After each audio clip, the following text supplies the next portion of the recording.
Hello बच्चों। तो आज हम लोग अगले टॉपिक की ओर बढ़ रहे हैं। ठीक है, जो टॉपिक है हमारा limitation of Coulomb's law. Last day हम लोगों ने scalar form of Coulomb's law देखा था। आज हम लोग देखेंगे लिमिटेशन ऑफ कूलम्स लॉ, यानी कूलाम के नियम की सीमाएं। क्या सीमाएं हैं कूलाम के नियम की, बस इन्हीं चीज़ों पर हमको ध्यान देना है। तो देखिए, इसका हिंदी में जो बच्चे लिखना चाहें वो लिख लेंगे, कूलाम के नियम की सीमाएं।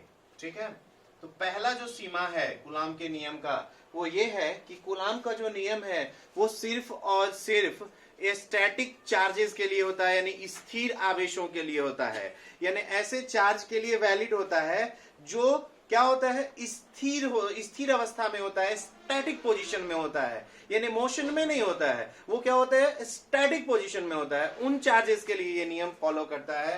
तो क्या लिखेंगे, यह केवल स्थिर आवेशों के लिए मान्य है। दूसरी बात इसके बारे में आप क्या कह सकते हो, ये जो कूलाम का नियम है ये सिर्फ और सिर्फ बिंदु आवेशों के लिए मान्य होता है। तो यह केवल बिंदु आवेशों के लिए, आवेश के लिए क्या होता है, वैलिड होता है, मान्य होता है, यानी मान्य है। ओके, यानी कि ये सिर्फ स्थिर आवेश के लिए, यानी ऐसे चार्ज के लिए जो स्टैटिक पोजीशन में रहता है। दूसरी बात, ये ऐसे चार्जेस के लिए जो पॉइंट चार्ज हो। Point means just like a point, बिंदु, यानी बहुत छोटा निग्लिजिबल चार्ज होता है, छोटा चार्ज होता है, उनको हम लोग कहते हैं पॉइंट चार्जेस। ठीक है, तीसरा जो हमारा पॉइंट है इसमें वो है कि ये जो है आपको सार्वत्रिक नियम नहीं है। अब सार्वत्रिक नियम नहीं है, क्यों नहीं है, क्योंकि लास्ट वीडियो में हम लोगों ने चर्चा किया था कूलाम के नियम का स्केलर फॉर्म। उसमें आपने देखा था क्या कि अगर हम मीडियम बदल दे, चार्जेस के बीच का मीडियम बदल दे, तो फोर्स का वैल्यू भी क्या हो रहा था, चेंज हो जाता है। इसका मतलब है कि यहां पे मीडियम के अकॉर्डिंग हमारा फोर्स जो है, कूलाम्बिक फोर्स या इलेक्ट्रोस्टैटिक फोर्स, वो चेंज हो रहा है। इसलिए हम लोग फाइनली कह सकते हैं कि ये सार्वत्रिक नियम यानी यूनिवर्सल लॉ नहीं है। तो यह सार्वत्रिक नियम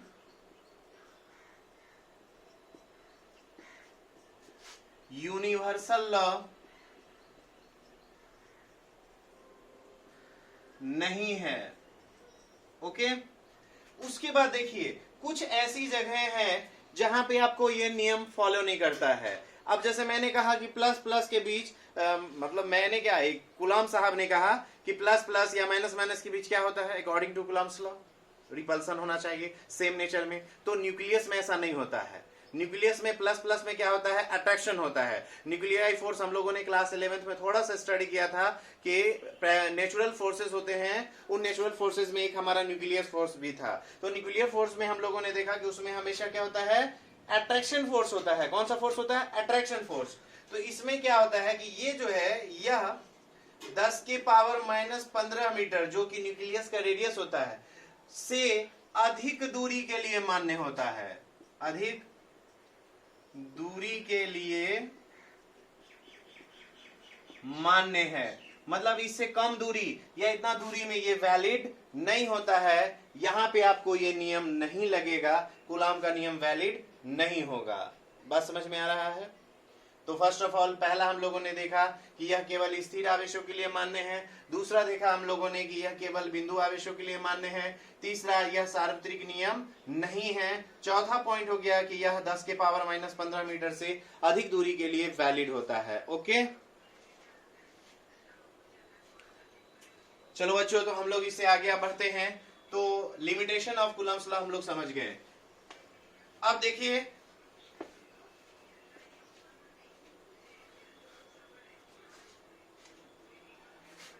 एक क्वेश्चन आता है हमारा,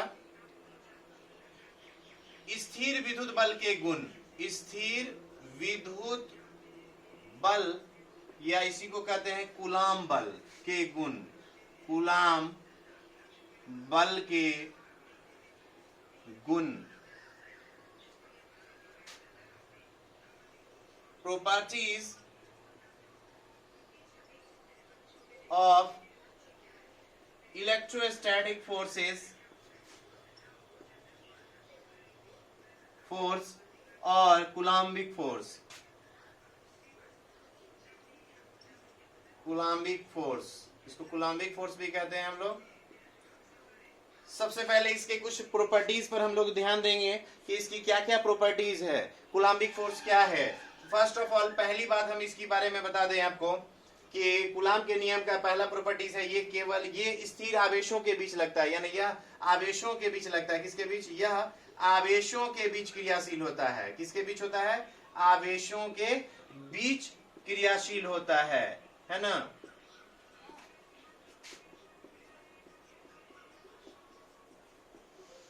आपका सेकेंड पॉइंट जो है वो है कि इसमें आपको अट्रैक्शन भी हो सकता है और रिपल्शन भी हो सकता है। इस बल में क्या हो सकता है? अट्रैक्शन या रिपल्शन हो सकता है, ठीक है। वो डिपेंड करता है चार्ज के नेचर पे। अगर दो सेम नेचर का चार्ज है, दैट मीन्स प्लस प्लस या माइनस माइनस है, तो रिपल्शन होगा। लेकिन अगर एक चार्ज हमारा प्लस है, दूसरा चार्ज हमारा माइनस है, तो क्या होगा?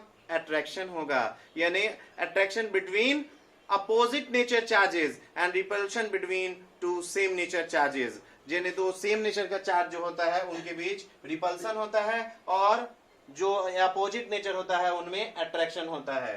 अब आइए, तो क्या होगा इसमें? आकर्षण या विकर्षण हो सकता है।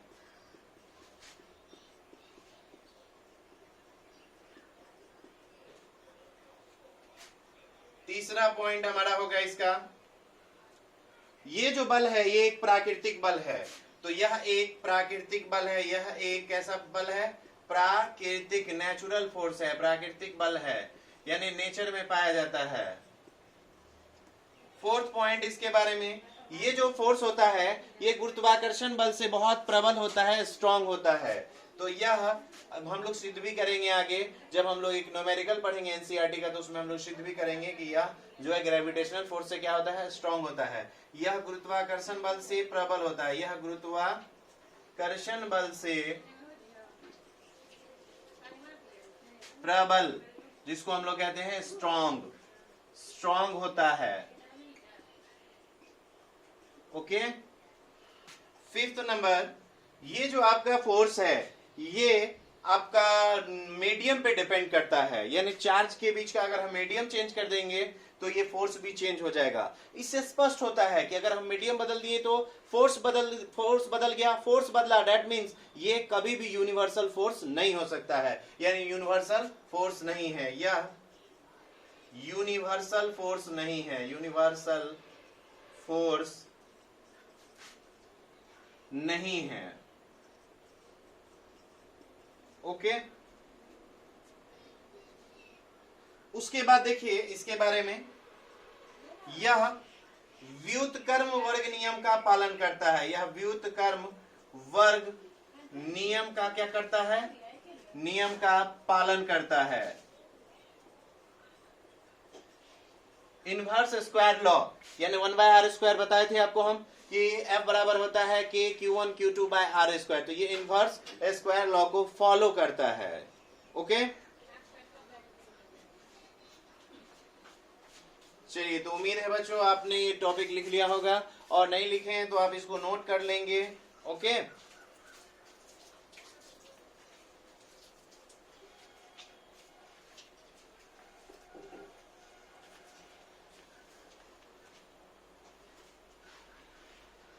चलिए, अब हम लोग अगला पॉइंट की ओर बढ़ते हैं, vector form of Coulomb's law. Vector form of Coulomb's law.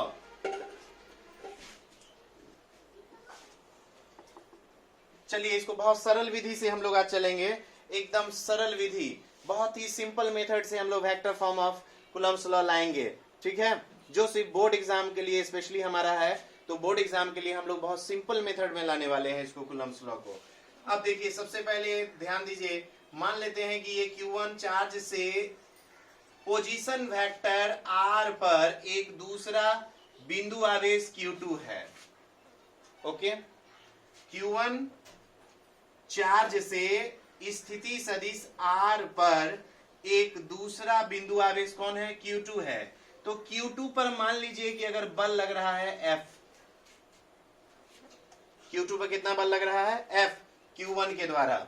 अभी हम F21 या F12 नहीं मान रहे हैं, डायरेक्टली अभी हम सिर्फ इस पे बात करेंगे। Q1 Q2 पे फोर्स लगा रहा है।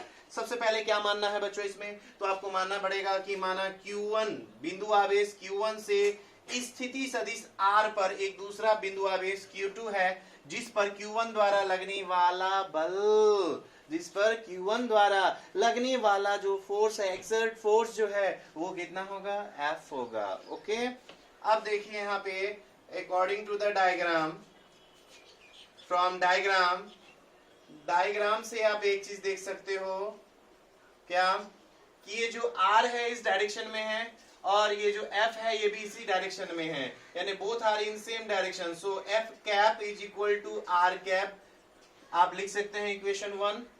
यानी यहाँ पे यूनिट वेक्टर मैंने यूज किया है, F कैप का डायरेक्शन और R कैप का direction both are in same direction. Okay, same line, along with the line AB अगर हम इसको लेते हैं, along with line AB है ना, A to B।